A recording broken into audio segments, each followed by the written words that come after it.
to stop at this spot. It is so incredibly amazing. It's just this little gravel road on the edge of the ridge, and you can just see, it's so steep, you can see the mountains. You can see all the way out towards Tennessee out there.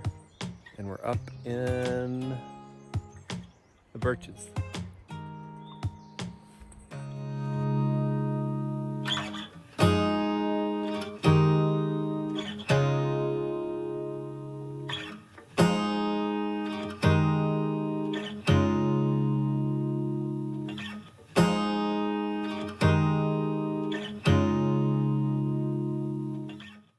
That's a huge, huge tree. The dead hemlock. So many.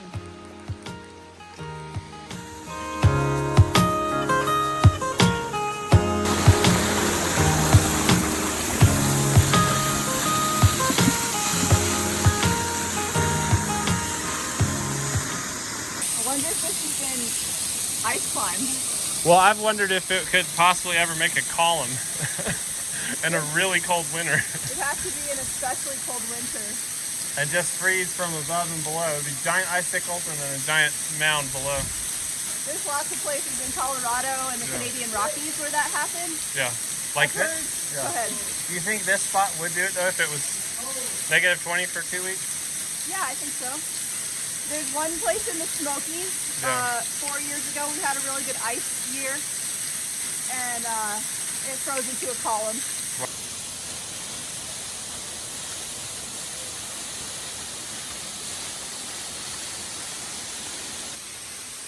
We're talking about people who climbed this, and it's just it's an extreme overhang, but there's bolts in it.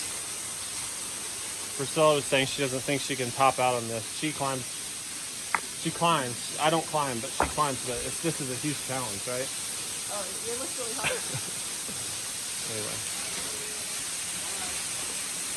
this is fun in the summer.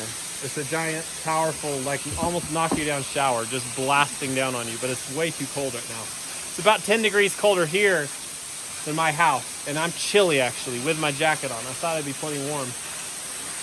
We walked maybe a mile, and it's not a mile. I'm cold. There's nice handholds in places, but in other places, just like, what do you even grab? This little rhododendron found the handhold.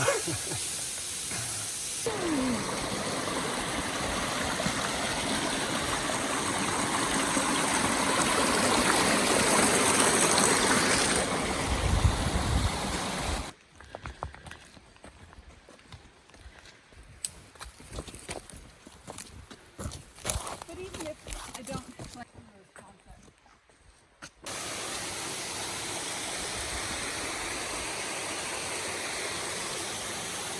Used to have a hand railing. A beautiful mountain flower in the spring, trillium. So pretty. But we've nearly walked ourselves out of spring just with elevation. And when you look around, there's some leaves on the trees, but it's nothing like where we came from driving down the mountain, or before we started driving up the mountain. And how high are we now? 46? Something?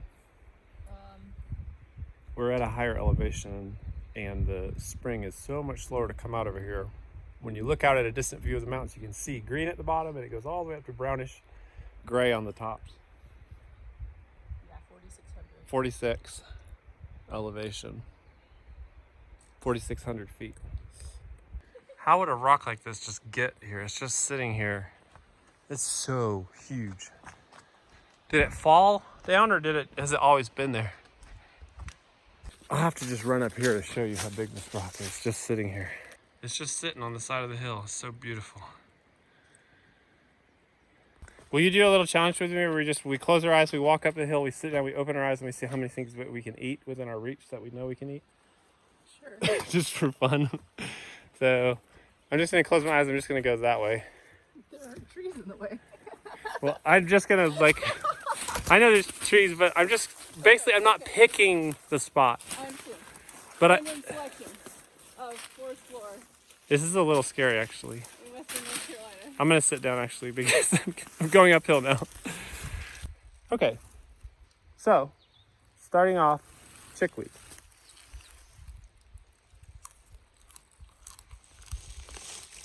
I have a feeling I'll still be hungry after this. Next on the menu, stinging nettle.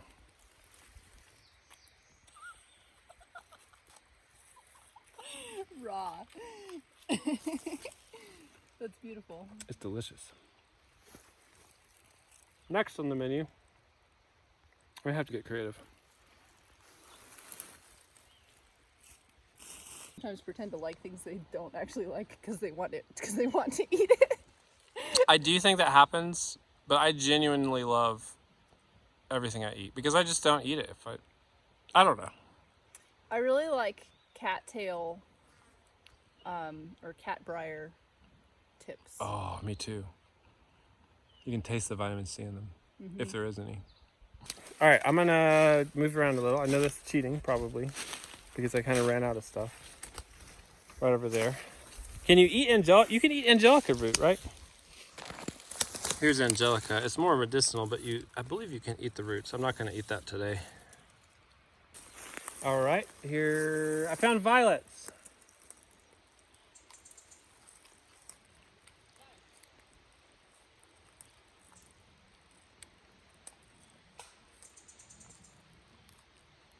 Very tasty. Violets.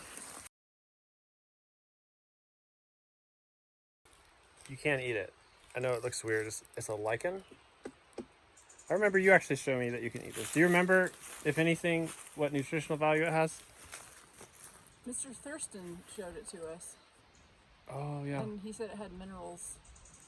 Listen, you'll hear the minerals.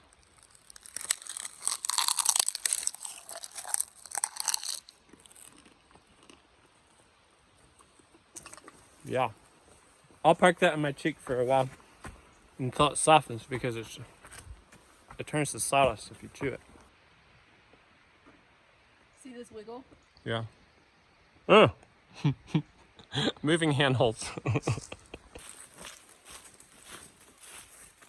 What's this magical place?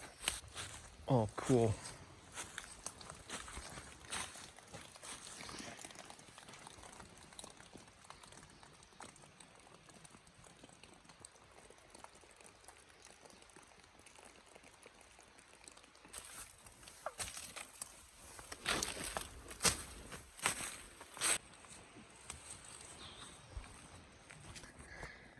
All right. We're back at the car. It was a beautiful hike. Beautiful, beautiful hike.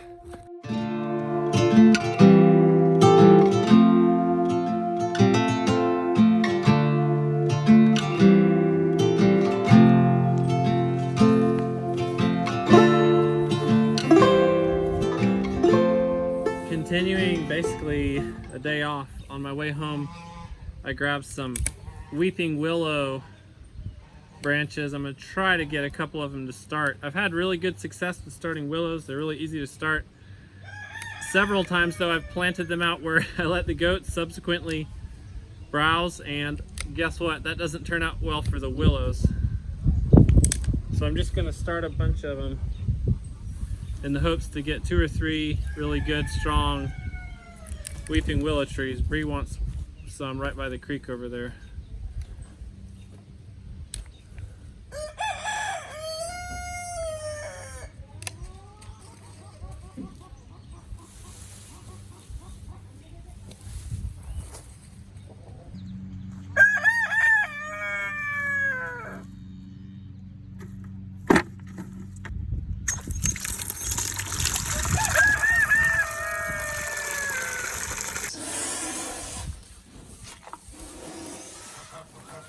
You like that? He looks terrible because she's shed in between winter coat and summer coat. Looks like Gollum.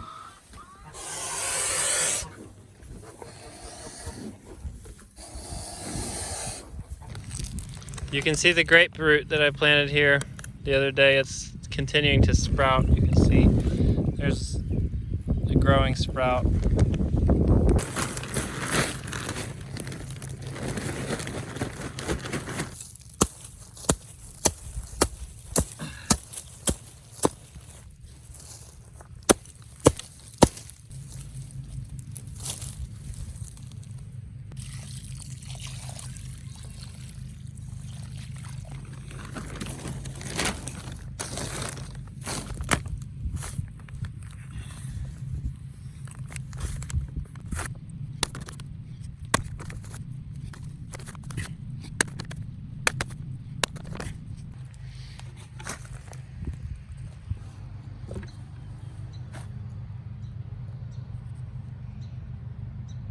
Wow.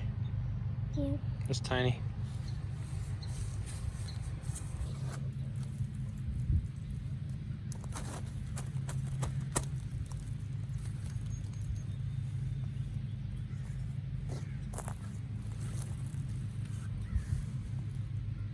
That's just to give them partial shade, mostly shade, but a little sun.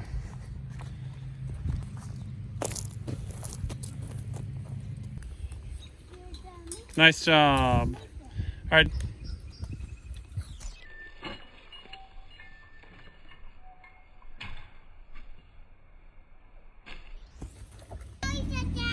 Come on, buddy. He's trying to carry all his trucks at once. We gotta go, big man.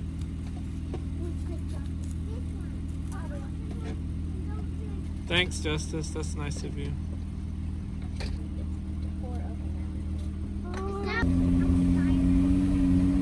What a beautiful day, huh? Is this still afternoon? Yep. I bought a rat trap because there's a rat at the homestead.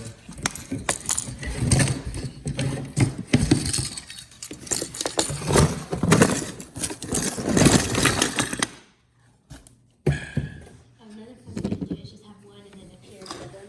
A few rat traps. Just a few. All right. Let's go down there and bait them and set them, okay? Yep. I think each rat will get caught by one. If those were loaded, pow!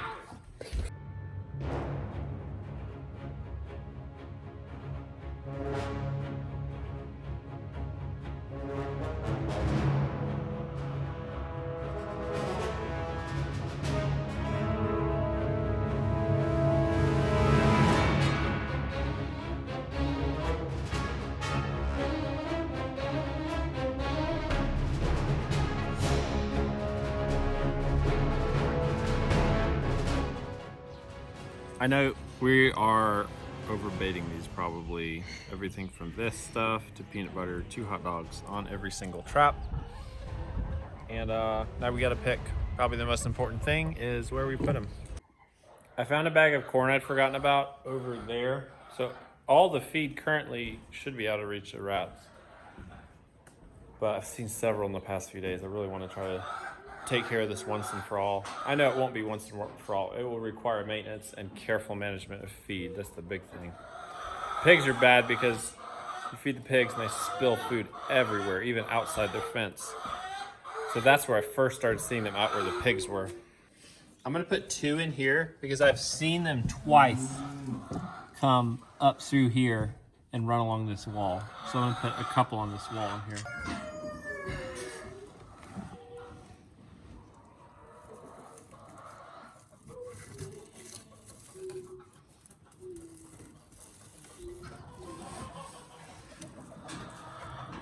You chickens better get out of here. You're gonna get a nasty surprise. What? 4, 5, 6. There's one missing.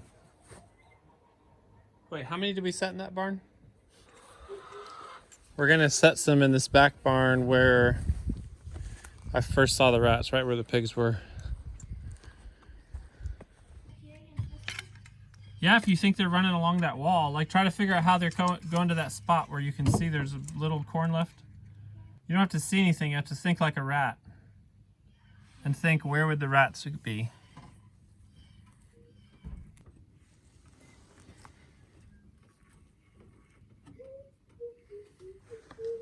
I went all out, look at this. I got the professional version. This is a professional rat trap. I want to put one right here.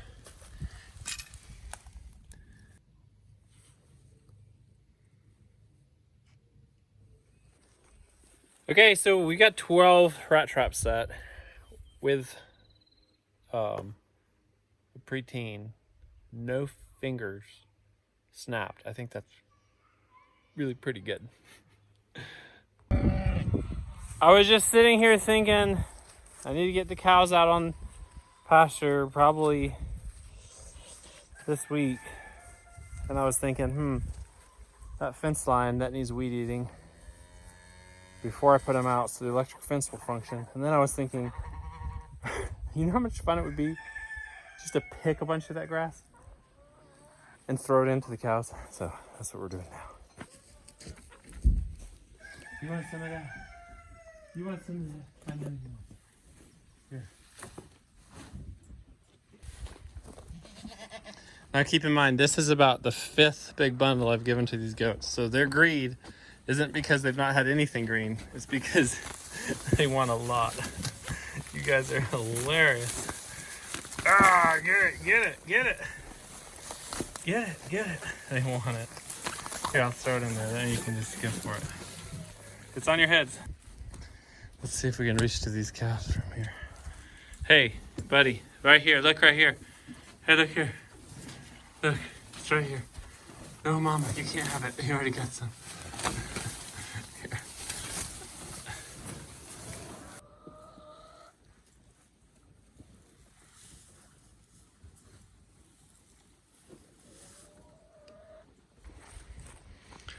The kids have been up here playing. Where's Wilder?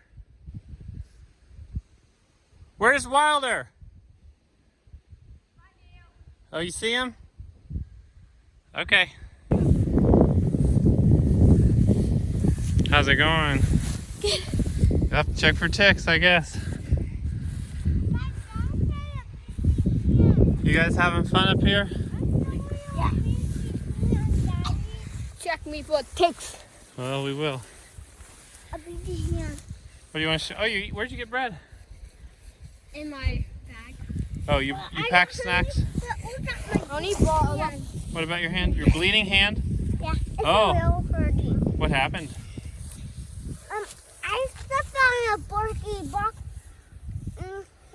They told me, and it was on my hand. Okay. This pasture looks really good. This is in fact what I wanted to see before we let the cows out. It's really significant growth. There's a lot of places 12 inches, sometimes 14 inches. There's some thin patches here and there, but it looks really, really good. There's a lot of clover in here. They're gonna love it. They're gonna love it. It'll be out here really soon.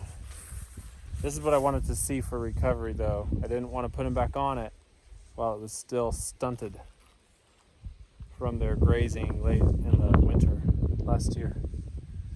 I wanted it to just be a huge body of grass so we can graze them over and they can trample it down and not eat it to nothing. So here we are. We're there. What'd you say? Where's Bub? Where's Bub? He's in the grass. He's hiding in the grass. Well, I didn't find him. You're gonna find him? Yeah. See if you can find him. Hey, Justice, hold still. Wilder's gonna look for you. Wherever you are. You, Bub? Maybe, maybe not. Anyone see him? Wilder, there he is. You see him?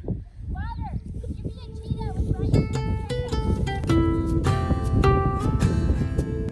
I couldn't see you a minute ago, Brighton, when you laid down.